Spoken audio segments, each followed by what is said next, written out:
wondering about the role of psyops in this context, or like counterintelligence. Like, how do you know that the thing that your culture creates that makes it so successful isn't counterintelligence, isn't some sort of psyop If the culture? CIA would like to fund me, I would be very excited about that.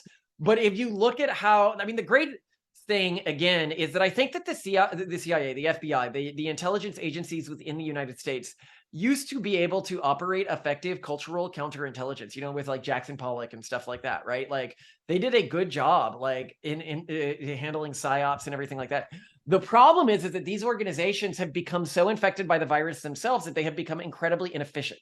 And I no longer think that the CIA or the FBI or any of these organizations is able to operate effective psyops campaigns anymore. I think that some foreign governments, specifically really only Russia, had a competent psyops operation that it was implementing on the world stage. China keeps trying to do psyops, but it's incredibly incompetent because it doesn't understand American culture and its organizations are too bureaucratic. Whereas the Russian institutions treated it more like a company, where you had like competing contractors. And so they actually did pretty well at their psyops. But I think that with the Ukraine war, Russia has sort of taken itself off the field as a meaningful player in geopolitics. Yeah, I just don't think that there is anyone really running psyops anymore, not competently. I mean, I'm trying to create psyops, and that I'm intentionally trying to create a cultural Mm. virus that can grow and that can compete. Well, Um, just psyop generally. Let's say, what does it even mean, or what do I mean by it? Like, there's like counter signaling. There's fabricating particular events in order to create sort of confusion. And things like that could definitely emerge, outside of the CIA. This is just generalizable, something that could emerge within a particular culture as an evolutionary strategy. Oh, yeah, then And I that's am operating psyops. That's something that we put a lot of time into. Our funders help us operate psyops. We talk with them about how we operate psyops. They like us because we effectively operate psyops.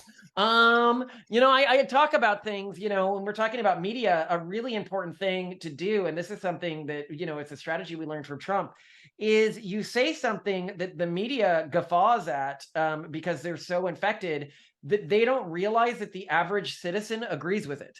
So Trump would do this by saying something like, "Oh, well, we don't want to become like those shitty countries in Africa," and the media's like, "Ah, he said there's shitty countries in Africa." And that we don't want to be like them. How dare he? And then they promote this line that he said without realizing that they are converting people to his side, because your average person is like, yeah, those countries are pretty shitty.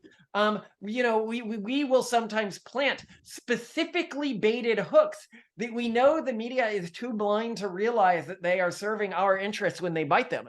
So we might put out a tweet like, we signed up to be allies to the LGBT movement, not their minions. And then they will repeat this and they'll be, look, they're anti LGBT. But then an average person reads this and they're like, wait, so they want us to be their minions? Is that the goal?